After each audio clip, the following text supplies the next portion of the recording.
Hola, buenos días a todos y todas. Muchas gracias por unirse a este webinar.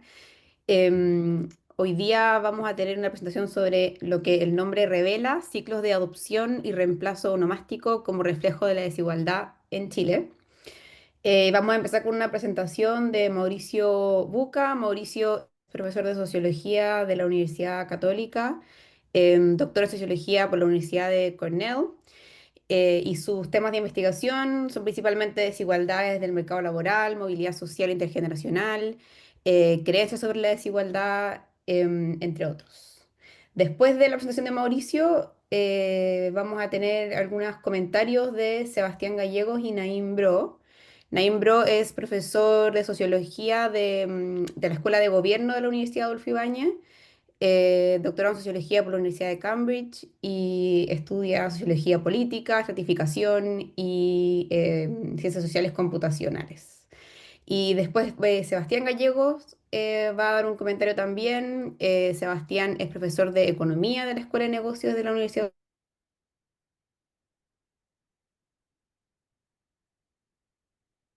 ¿Se hay que pegar la Tania o no son? ¿Está cortado? Ahora no. Ahí sí. ¿En qué parte quedé? Presentando a Sebastián. A Sebastián.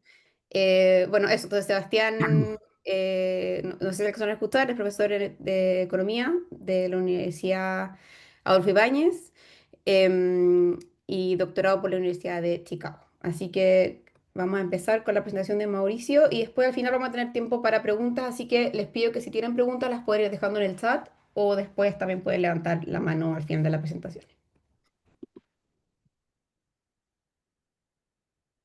Perfecto. ¿Ven la presentación?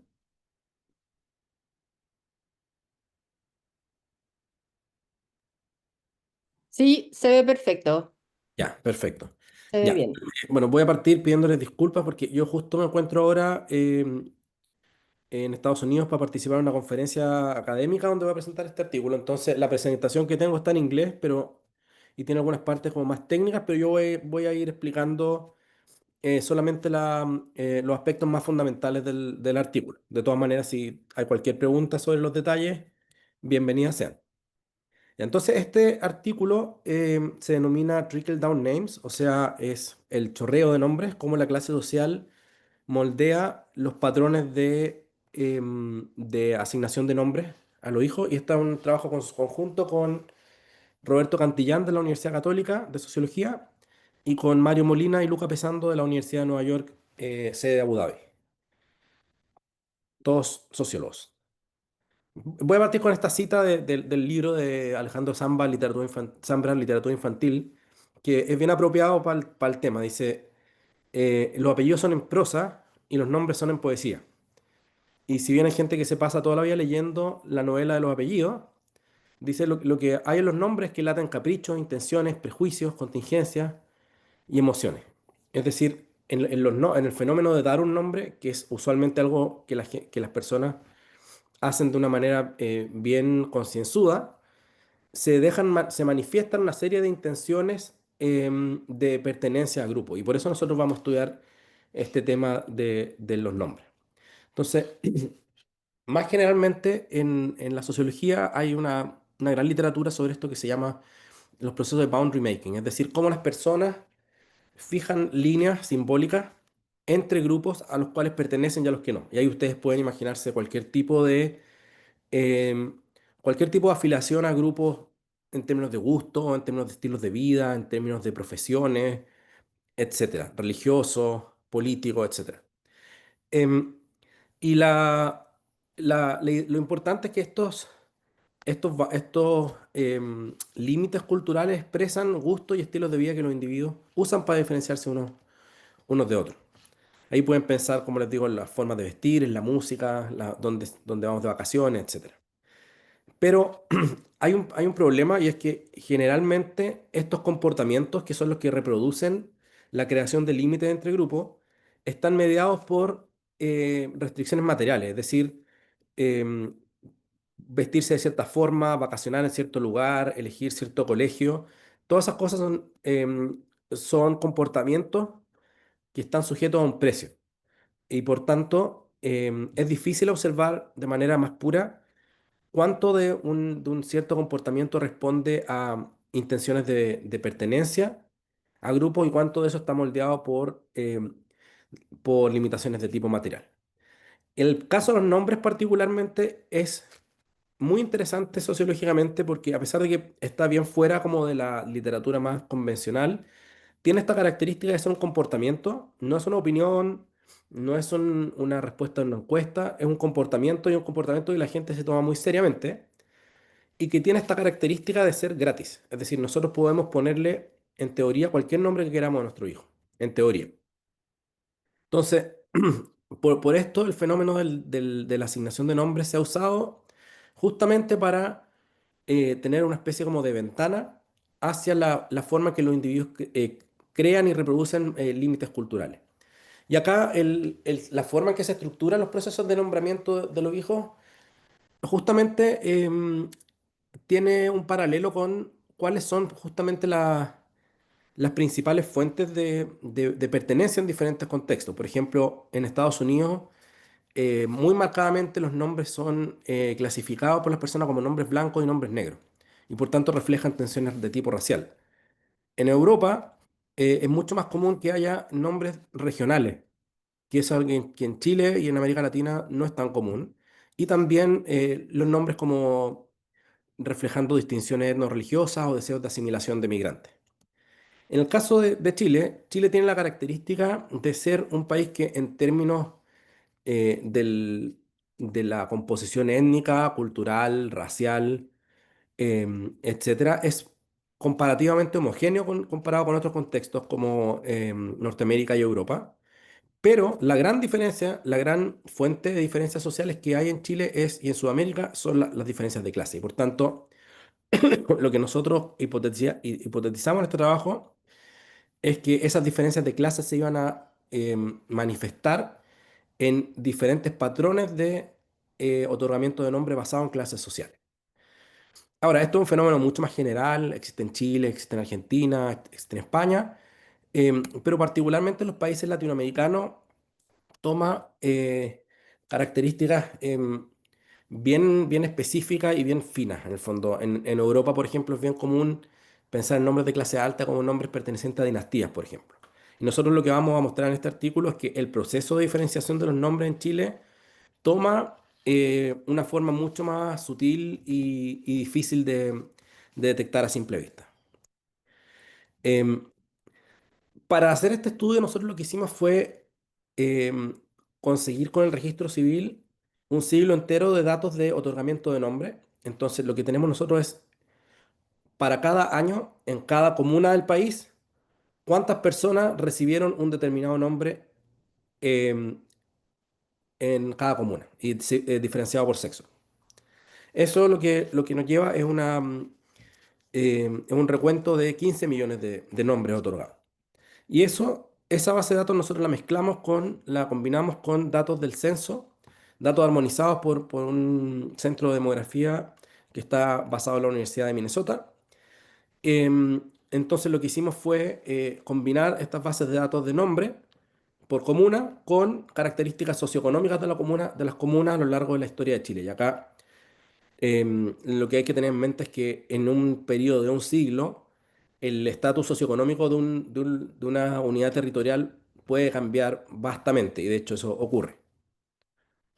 Em, entonces, lo que nosotros hicimos fue usar una serie de técnicas propias de la sociología de la desigualdad y de modelos de redes sociales para usar la información socioeconómica de las comunas para otorgarle un puntaje socioeconómico a cada nombre. Entonces, dicho en simple, cada nombre toma un cierto como nivel de clase o nivel socioeconómico en base al nivel socioeconómico de las comunas en las cuales esos nombres aparecen de manera más o menos frecuente.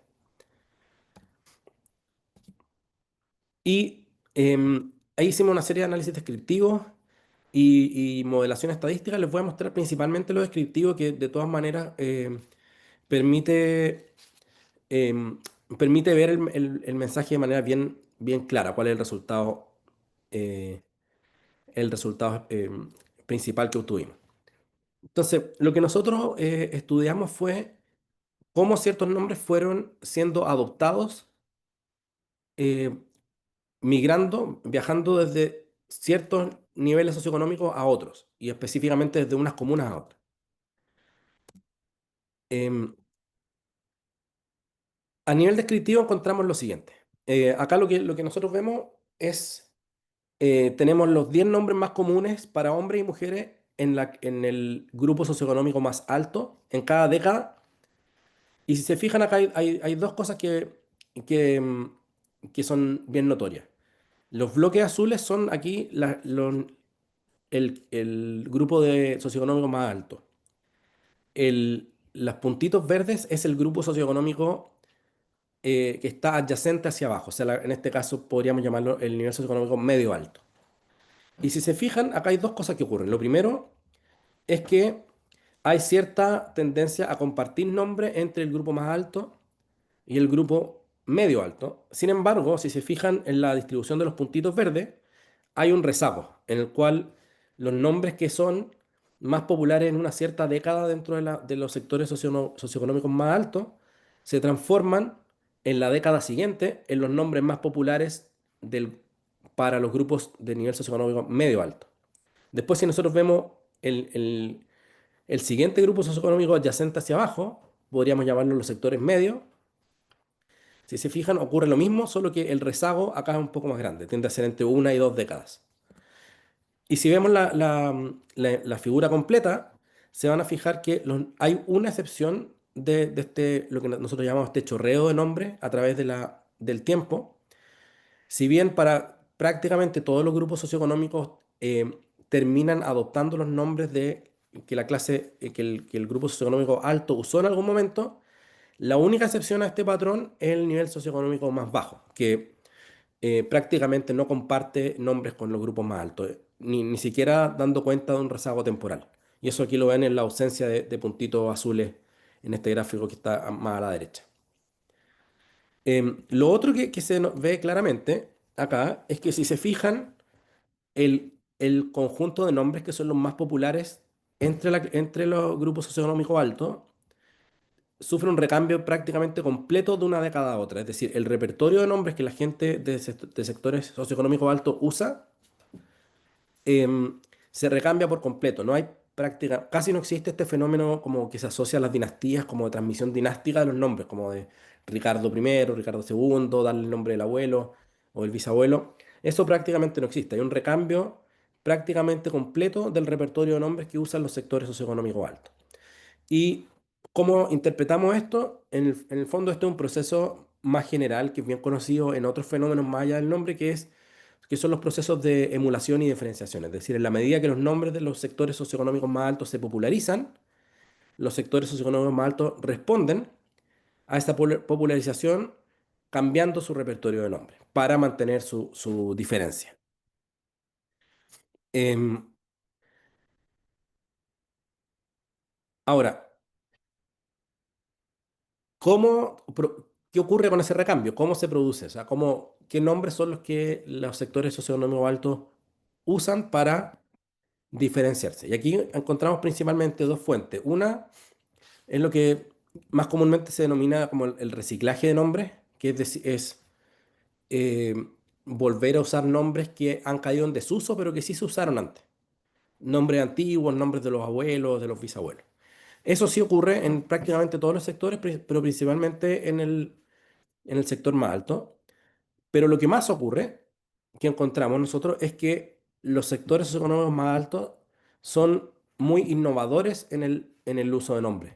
Más que reciclaje, lo que ocurre es que los sectores socioeconómicos más altos recurren a un tipo específico de innovación, que nosotros la llamamos en el artículo como innovación enraizada en la tradición, porque lo que hacen es no necesariamente usar, o sea, no usar cualquier nombre nuevo, sino que específicamente usar nombres que, em, si bien existen en el onomástico, o sea, son nombres existentes, nunca se han usado antes, en todo el periodo histórico precedente. Entonces, para darle ejemplos concretos, si nosotros miramos los nombres que están de moda hoy, en los sectores socioeconómicos altos. Para mujeres, por ejemplo, podemos encontrar aquí Lucía, Dominga, Amelia. Estos son nombres principalmente reciclados, pero para hombres encontramos, por ejemplo, Baltasar, Facundo. em, para mujeres, por ejemplo, Rafaela, cosas así.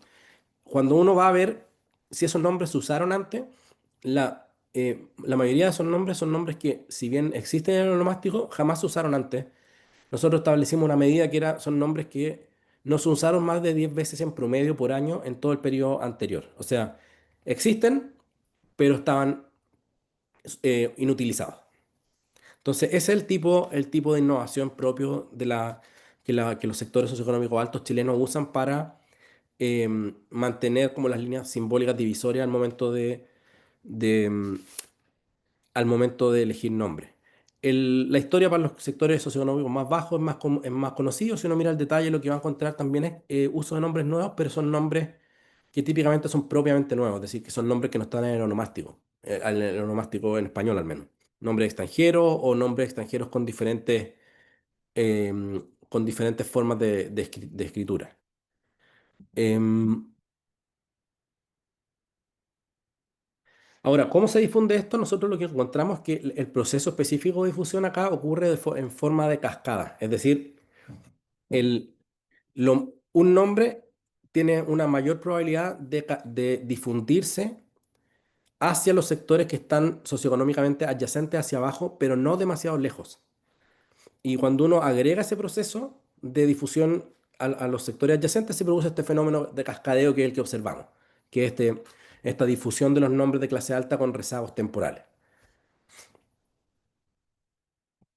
Em, y otra cosa bien interesante que observamos acá es que nosotros especulamos que parte del fenómeno, parte del proceso que explica esto, no tiene necesariamente que ver con una intención aspiracional de parte de las personas, en el sentido de adoptar prácticas de la clase alta. Eso no tiene por qué ser así. Es perfectamente compatible este resultado con la idea de, dado dos cosas, la falta de contacto intergrupal entre personas de diferentes clases sociales, el repertorio de nombres que la gente tiene en mente varía, pero dado que las clases altas tienden a tener mayores posiciones en la vida pública, piensen ustedes en políticos, artistas, actores, autoridades, ese tipo de cosas, tienen una mayor capacidad de moldear el patrón estético que consideramos lindo en cada momento del tiempo por su sobreexposición en la vida pública. Y de hecho lo que nosotros encontramos al mirar la secuencia temporal, que es justamente este proceso de difusión con la introducción de medios más masivos como Internet y redes sociales, la difusión ahora, el cascadeo ocurre mucho más rápido, porque quiebra justamente las faltas de contacto intergrupal. Eso serían los principales resultados de este estudio. Muchas gracias.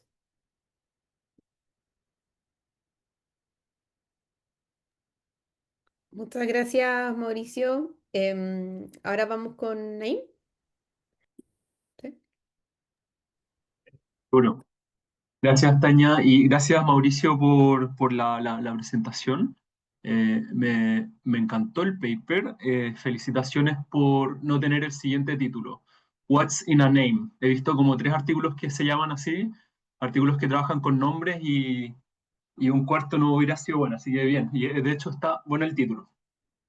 A ver, entonces mis comentarios tienen que ver un poco con los mecanismos. Entonces, acá digamos, lo que está en el marco teórico tiene que ver mucho con boundary making, pero ese puede ser un mecanismo, pero puede que haya otro mecanismo y tú lo dijiste en la presentación, pero si, por ejemplo, los pobres quieren poner una frontera simbólica entre ellos y los ricos, digamos, se ponen nombres muy diferentes, pero puede también ser que estén segmentados estructuralmente y por tanto no están expuestos a esos nombres y ese sería un mecanismo distinto.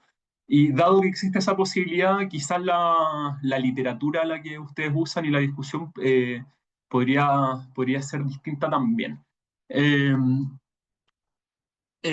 sobre los ricos es lo mismo, o sea, algo que puede estar pasando es que los ricos se van poniendo nombres, después la clase media los adopta y muy prontamente los ricos deciden arrancar de esos nombres, ¿no? Eh, eso sería boundary making en el sentido fuerte, pero puede estar pasando también que los ricos simplemente tienen más exposición a culturas cosmopolitas y deciden poner, son más innovadores en sus decisiones de nombres como consecuencia. Entonces, es un mecanismo que ya no es de boundary making, siento yo, sino que es otro mecanismo. Sí. Eh, Oye, mira, no me quedó claro si acá está usando solo RM, región metropolitana, o todo Chile. Respóndeme brevemente eso Todo porque Chile, de todo eso Chile, depende mucho. ¿Ah? todo Chile. Todo Chile. Ya, ya. Entonces, mira, yo haría un zoom, o sea, yo haría una parte 2 del paper donde se enfoquen en Santiago urbano, porque el problema con la unidad común es que para Santiago la unidad común es muy informativa, pero para el resto de Chile yo siento que no es muy informativa.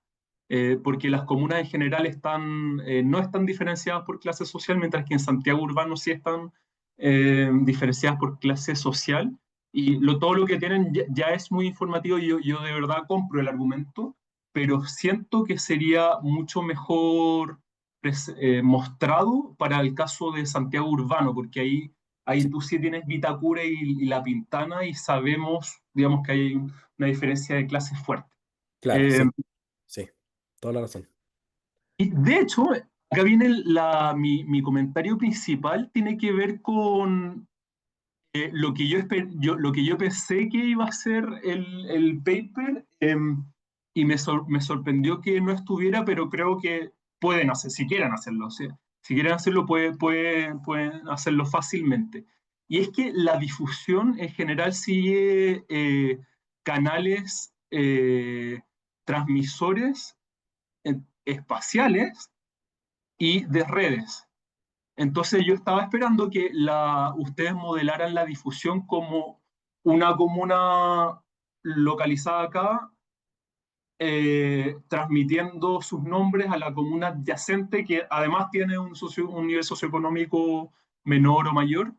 Eh, y entonces, entonces ese es el caso espacial, pero también las comunas se relacionan vía redes. Por ejemplo, hay una encuesta de Sectra, la Secretaría de Transporte, Secretaría de Transporte y Comunicaciones, que tiene la encuesta origen-destino. Entonces, yo tengo, o sea, te la puedo pasar. Entonces te dice cuánta gente de La Pintana se mueve a Vitacura para trabajar, ¿no? Y eso para todas las comunas de Santiago, no sé si hay para otras ciudades de Chile, pero al menos para Santiago está. Entonces esa es una red y el grosor de los puentes comunicantes entre comunas es un canal por medio del cual puede estar ocurriendo esta difusión. Lo espacial es ya más obvio, o sea, hay comunas que están más lejos entre sí, comunas más cerca entre sí. Eh, entonces, entonces, yo lo que sugeriría es modelar la difusión eh, según variables espaciales y según la red, y después la direccionalidad con que ocurre esa difusión vendría siendo el componente de nivel socioeconómico que a ustedes les interesa. Yo encuentro que es un paper bien lindo ahí.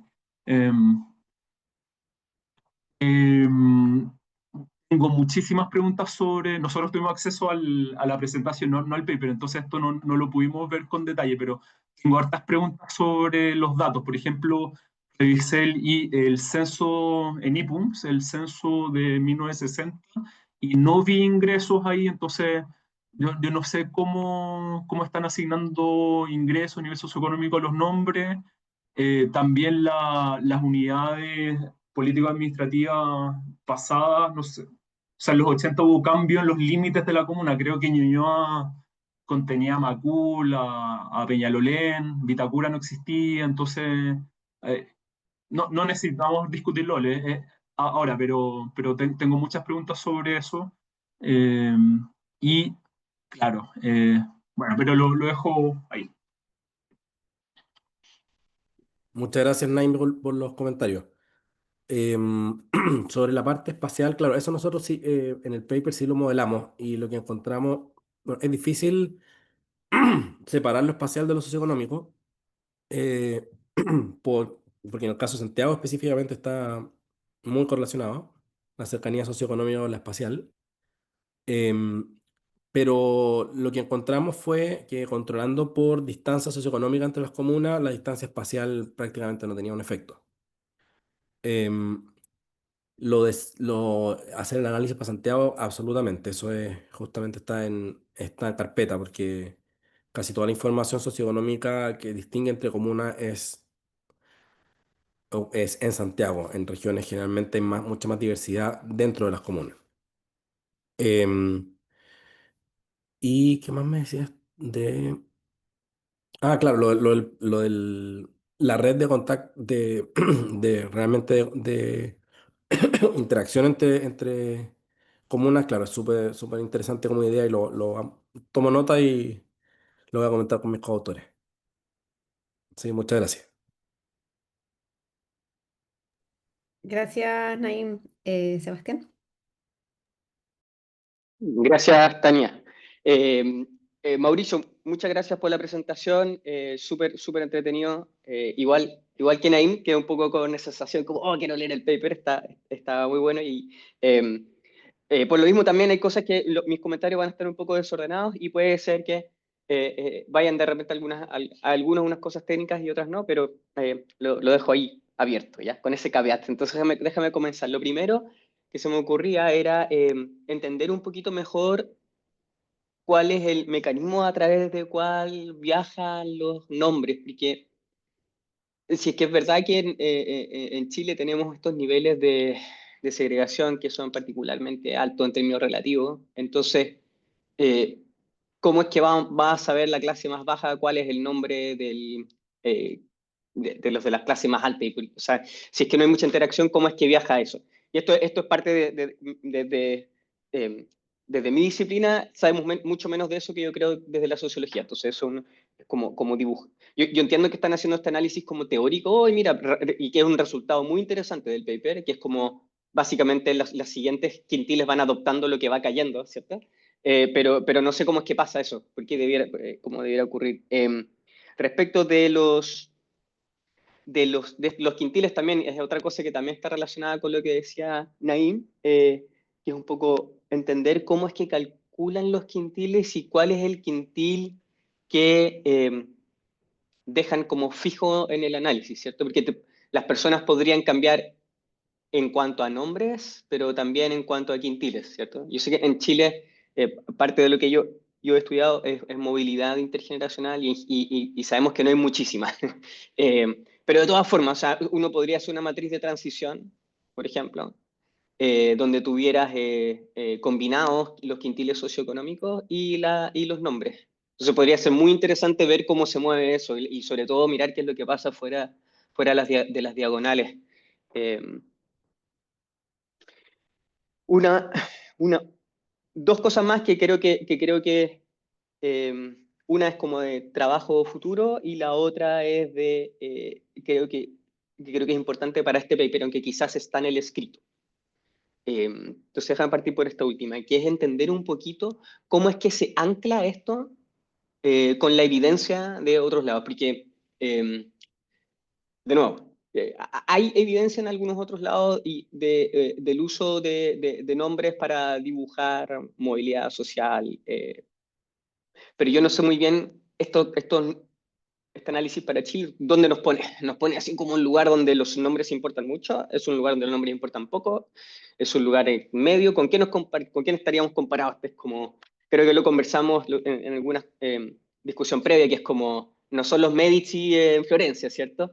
Pero ¿quiénes son? ¿Solo Irarrázaval en Chile? No sé, o sea, ¿dónde nos estamos comparando? ¿Somos parecidos a Venezuela, a Cuba, a Estados Unidos? No lo sé. Como darnos un ancla de dónde estamos parados creo que podría ser útil. Y esto pega con lo que a mí me dirían en mi disciplina, que puede ser que no sea el caso de ustedes, que me dirían como ya, en verdad, who cares, ¿a quién le importa esta cuestión de Chile y cómo se mueve entre Lo Barnechea, Maipú y Santiago Centro? O sea, Eh, al tipo que está leyendo esto, que está en la India, le importa bien poco. Eso es como, ¿cierto? Pensando que nos entregaron un paper parecido de lo que pasa en Nueva Delhi. Entonces, la pregunta es un poco, y creo que eso sí está ausente de la presentación, entender un poquito como ya, mira, este es el statu quo de la literatura y así nosotros le pegamos a esto. ¿Te fijas? Que puede ser, no lo sé, quizás está en el paper, a mí me faltó un poco, yo sé que esto es como eh, eh, eh, más específico de Chile esta presentación, así que no es como que no esté y sea terrible, sino que es como algo para pensarlo y sería súper interesante para mí escuchar tu reacción, Mauricio, de esto.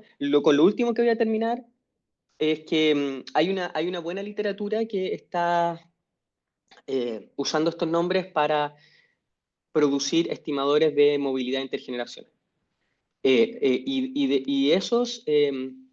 esos hay un paper bien reciente, de hecho del año pasado, de uno de mis colegas que se llama Jan Sturer, que está en España, eh, que aborda cosas técnicas de cómo es que se puede hacer esto. Y a mí me parece que podría ser muy interesante, puede ser que la limitación de los datos no dé para hacerlo en Chile, pero podría ser muy interesante hacerlo en esa línea. Entonces también te comparto feliz ese trabajo. Y en particular, esta idea de la persistencia de nombres de pila entre generaciones. ¿Ah?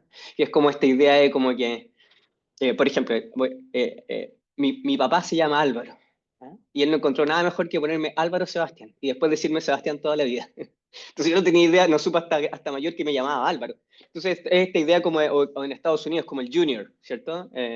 Mauricio Junior, Mauricio tercero. Entonces eso no sé, tengo una idea, tengo una sensación, un prior que esto puede ser importante en Latinoamérica y quizás en particular en las clases sociales más altas. Pero en fin, lo dejo ahí también como una idea. Así que te dejo para tu reacción, Mauricio, y lamento el desorden, pues son muchas ideas. Muy, muy entretenido el paper y gracias por el trabajo. Muchas gracias, Sebastián. Mira, voy a tratar de responder a todo. No sé si tengo memoria de todo, pero partamos por lo de los mecanismos. O sea, nosotros lo que tenemos son recuentos, entonces no podemos directamente testear mecanismos porque lo que tenemos es como el proceso agregado, ¿no? Ahora, lo que nosotros encontramos, la pregunta que tú hacías es súper buena porque en el fondo es, si esto fuera por contacto interpersonal o por contacto intergrupal entre clases, ¿cómo es que la gente se entera de los nombres de los sectores de clase alta? Em, y el resultado que nosotros encontramos justamente, eh, nosotros encontramos un patrón de cascada, pero también cuando vemos como cuál es el efecto de la distancia socioeconómica en la probabilidad de copiar un nombre, de que un nombre viaje de una comuna a otra, lo que nosotros encontramos es que el viaje que hacen los nombres de una comuna a otra es principalmente de una comuna que tiene un nivel socioeconómico más alto a una que tiene un nivel socioeconómico un poquito más bajo. O sea, la adopción ocurre hacia abajo, pero en el margen. Entonces, si uno agrega ese proceso, lo que va a tener es como el cascadeo. No hay prácticamente copia por ejemplo, si en 1980 el nombre Isidora se está usando principalmente en una comuna de clase muy alta, ese nombre no se copia en una comuna de clase muy baja. El proceso es marcoviano en el sentido de que ese nombre lo va a copiar una comuna que es un poquito más baja en nivel socioeconómico y a esa se le va a copiar la que está adyacente hacia abajo y así cascadea.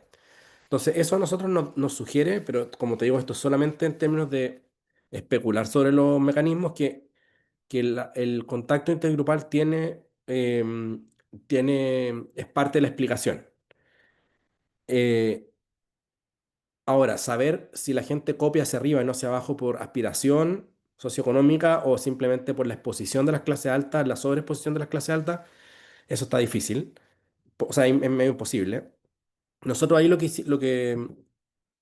tenemos también es como evidencia adjudicativa para poder pensar como en escenarios alternativos. Por ejemplo, si, si, mm, si la limitación es principalmente de contacto intergrupal, la difusión de nombres de clase alta debería ser mucho más rápida cuando los nombres se popularizan a través de canales que viajan más rápido, como por ejemplo, y ahí creamos una base de datos de teleseries y tenemos los nombres que fueron caracterizados como nombres de clase alta en las teleseries chilenas en cada momento del tiempo.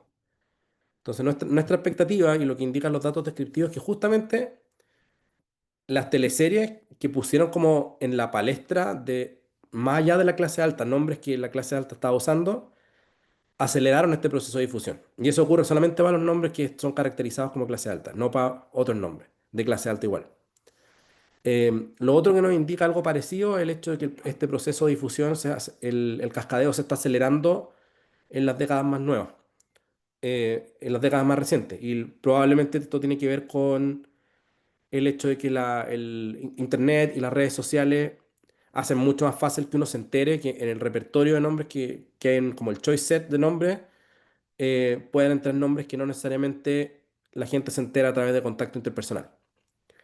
Pero como te digo, eso es nosotros en el fondo lo que hacemos acá para poder, no podemos testear probablemente el mecanismo, sino que tenemos que triangular diferentes diferentes predicciones que se derivan de cuáles son los mecanismos que nosotros creemos que están en juego.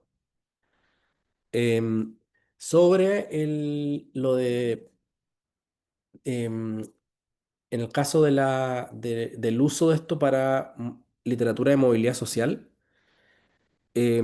aquí, bueno, es raro decirlo, pero el uso de los nombres de pila y los apellidos son como dos mundos totalmente distintos en el sentido de que en la literatura de movilidad social, cuando no tenemos la posibilidad de directamente observar linaje, se usan como proxy los apellidos, sobre todo apellidos raros, para poder tener un proxy de quién es descendiente de quién. En el caso de los nombres, y en el contexto chileno en particular, nosotros prácticamente no observamos persistencia dinástica de los nombres, ni en las clases altas ni en otros. O sea, esa como matriz que se veía con la diagonal, lo que se muestra es que hay un recambio completo del repertorio de nombres. Y eso es algo que no es solamente una cosa nueva, es algo que ha pasado en todo el siglo. Entonces, sería una mala idea, porque justamente lo más probable que pasaría es que si yo pensara que alguien se llama de una cierta forma, está familiarmente relacionada con una persona que en la generación posterior se llama de esa otra forma, voy a estar sobreestimando el nivel de movilidad social porque justamente voy a estar capturando grupos socioeconómicamente heterogéneos, distintos entre sí. Entonces, no es un buen proxy. Va como justamente en la dirección contraria. Y finalmente, está sobre el who cares, que es una pregunta clave para cualquier investigación académica. Bueno, aquí hay como, bueno, por un lado, para efectos simplemente de entender la sociedad chilena, es más o menos evidente, es anecdótico, pero es indicativo de ciertas dinámicas de la vida cotidiana a la que la gente está, que son relativamente intuitivas y naturales en la experiencia de las personas. Ahora, por el lado académico, científico, el, nosotros estamos tomando este proceso, particularmente de difusión de nombres, como un caso adjudicativo, en el caso de que difusión socioeconómica, en otros contextos yo no conozco nada de evidencia científica. Lo que hay, por ejemplo, es patrones como raciales de nombramiento y etno religioso. Entonces, lo que nosotros pensamos es, dado que Chile no tiene esas tensiones tan activas, si los nombres realmente son indicativos de cuáles son las fuentes como de diferenciación o de pertenencia de grupo en una sociedad, esas diferencias deberían ser socioeconómicas en un contexto como el chileno y el latinoamericano más generalmente. Y eso es lo que encontramos. Y ahora ya por el lado estadístico, también hay una cierta contribución a los procesos de difusión más en términos generales. Hay mucha literatura sobre cómo se difunden cosas, las normas, cómo se difunden las ideas, cómo se difunde el consumo. Y el caso de los nombres tiene esta característica bien interesante, es que es totalmente gratis, eso es bien especial. Em, eso, eso te respondería.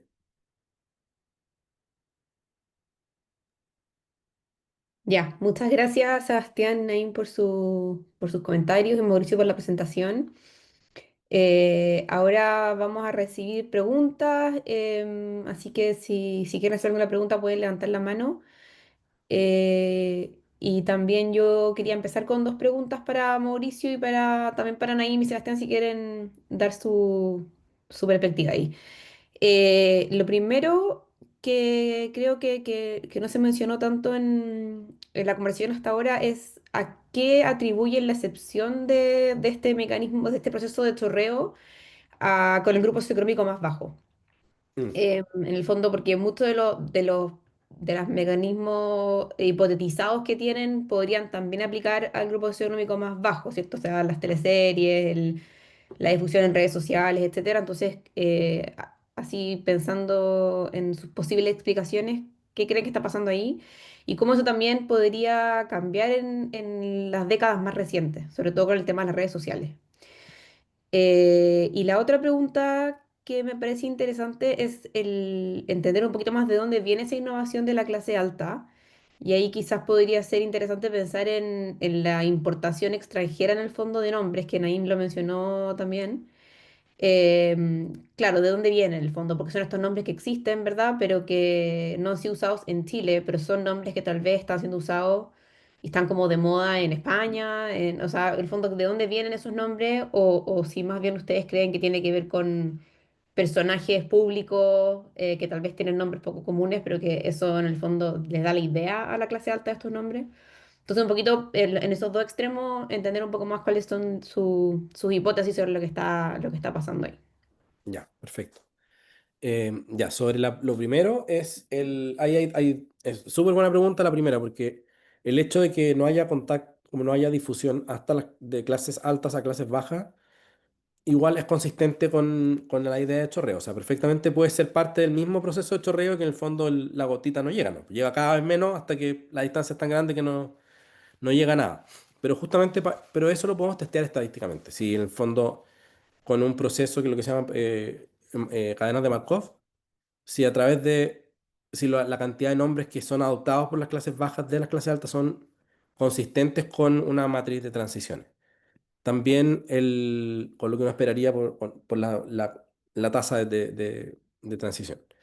Em, bueno, la otra forma también de testearlo es si estos nombres que han sido como, lo que decía, como nombres que han sido caracterizados como de clase alta en teleseries, que todo el mundo ve, si esos realmente son o no adoptados en las clases bajas. Y ahí nuestra hipótesis es que hay un límite que tiene que ver más allá con el proceso de contacto intergrupal o de falta de contacto intergrupal, y es que también cuando la gente le da nombre a su hijo, piensa en el fondo si esos nombres le corresponden a uno, como si es un nombre plausible en mi entorno. Entonces es perfectamente posible que a mayor distancia socioeconómica la gente además se reste más de usar ciertos nombres de clase alta. Em, lo segundo, ¿cuál es lo segundo, perdón, Tania? ¿De dónde viene la innovación de la clase Ah, alta? Sí, ya, sí, sí. buena pregunta. Ya, esa es en la literatura de nombres que nosotros, como ninguno de nosotros bien estudia esto propiamente como en sí mismo, pero nos tuvimos que meter en la literatura de la gente que estudia nombres, y ahí hay una discusión como de larga data sobre si en el fondo hay gusto intrínseco o no, o si es contingente, ¿no? ¿Qué es lo que se adopta y qué es lo que no? Em, Hay una cierta idea, por ejemplo, en Estados Unidos de que las clases altas tienen una suerte de gusto intrínseco en el sentido que hay ciertas como gramáticas de cuáles nombres corresponden y cuáles no a la clase alta. Por ejemplo, el uso de nombres neutrales en términos de género. Alex, por ejemplo, en contexto anglosajón. Entonces, una cosa que hay cierta evidencia es que los sectores socioeconómicos más altos en Estados Unidos prefieren nombres neutros, nombres no tan marcados por género. En el caso de Chile, nosotros no hemos encontrado nada parecido. Yo creo que a nivel intuitivo, o sea, perdón, a nivel como de experiencia cotidiana, yo creo que hay sí una cierta como idea de una cierta moda como de usar nombres característicamente masculinos como nombres femeninos, por ejemplo. Feminizar nombres tipo Roberto, a Roberta, cosas así. También encontramos que hay prevalencia estadística muy marcada por ciertas combinaciones de primer y segundo nombre. Entonces, eso sí ocurre, como que hay una cierta gramática de eso, como llamarse algo Antonio o algo Alonso es estadísticamente mucho más probable que lo que uno esperaría por la prevalencia de esos nombres por separado. Pero ¿a qué responde propiamente tal? No hemos encontrado ningún tipo como de factor intrínseco que explique qué nombres se usan y qué nombres no. La impresión que nosotros tenemos es que la búsqueda es por originalidad, porque los nombres que se van popularizando, como son estos nombres nuevos, en el sentido de nombres que nadie ha usado, la gente, la impresión que da es que la gente está buscando ser original.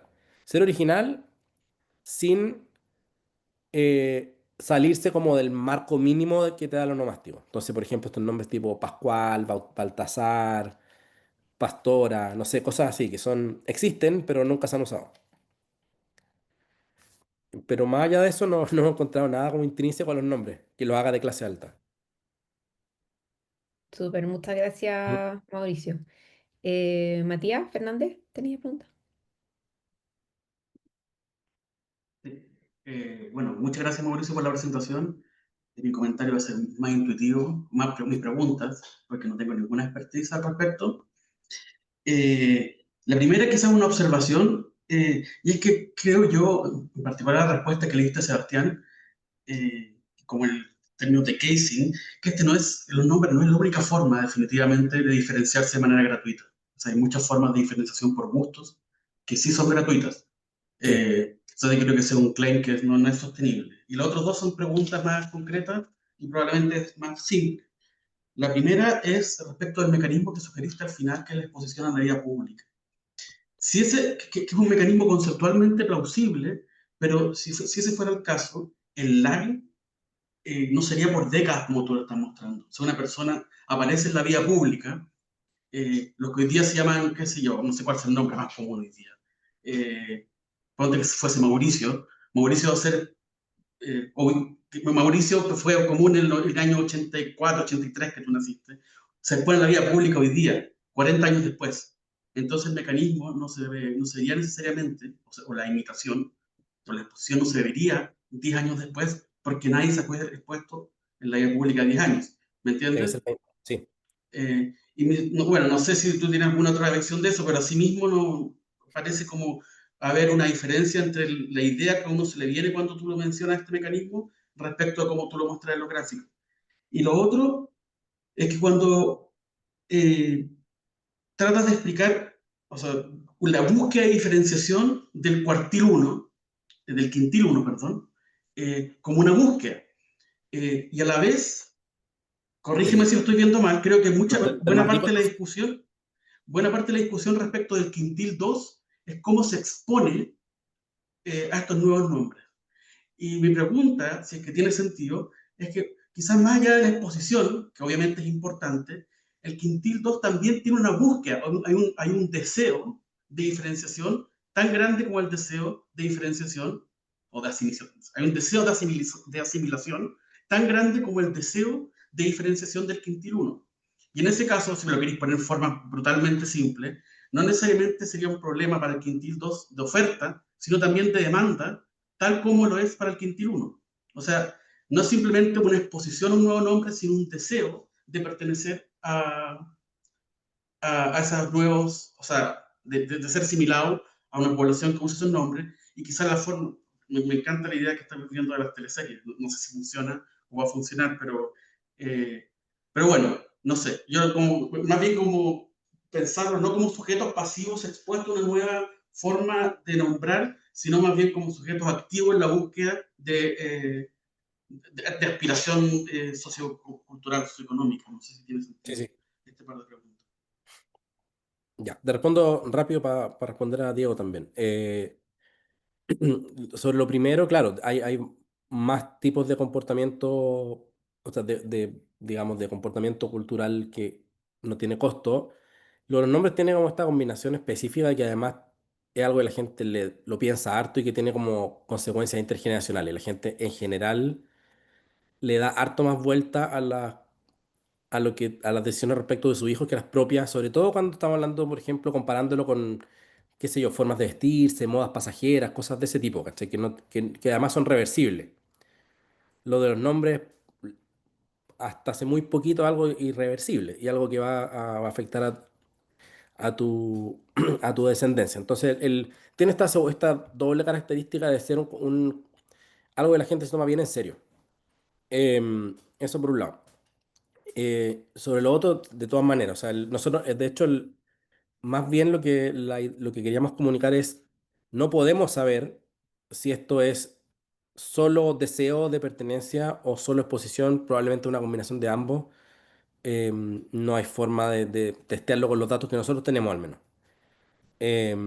Requeriría probablemente investigación cualitativa y aún así sería difícil porque es difícil que la gente revele sus intenciones, como genuinamente. Em, Sobre todo en cosas tan como íntimas como esto. Entonces, más bien nuestra aseveración acá es que no necesariamente es esto no necesariamente da cuenta de la gente siendo aspiracional, como mirando hacia arriba. Esa era más que nada la preocupación que teníamos nosotros. Em, y lo otro, lo de la vida pública, claro, ahí tenía razón, claro, ahí el, el rezago debería ser más o menos de 20 o 30 años, pero estaba pensando como en exposición desproporcionada en un sentido mucho más amplio, o sea, no solamente como políticos, actores, sino más bien en el sentido de que las cosas que hacen en los sectores socioeconómicos más altos tienden a ser más difundidas, o sea, tanto en el marketing como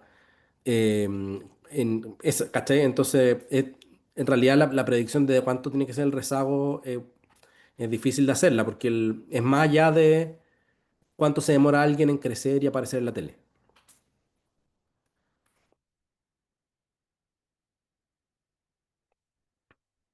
Diego, Diego, Sí, hola, hola, ¿qué tal? o digamos usted. Bueno, muy interesante la investigación. Muchas gracias, Mauricio, muchas gracias por el espacio. Tenía dos preguntas. La primera era ver si es que pudieron, o está quizás el objetivo futuros, perdón, identificar como nuevos nombres ligados a olas migratorias. Me imagino que puede que aparezcan muchos nombres nuevos. No todas las olas son obviamente homogéneas en cuanto a nivel socioeconómico, pero claro, quizás puede que estén más encapsulados, cuánto se mueven, qué pasó con eso. Y quería saber si habrán encontrado por casualidad también nombres quizás como, no sé si decir nombres delegados, pero estoy pensando, no sé, en el nombre María, que se usa mucho, sobre todo como es un primer nombre, como en nombres compuestos, Sí, que en un país tan católico también, y que tiene como una élite que también es súper católica, pero que también se comparte en los sectores bajos. Esas dos preguntas más que nada. ya, perfecto.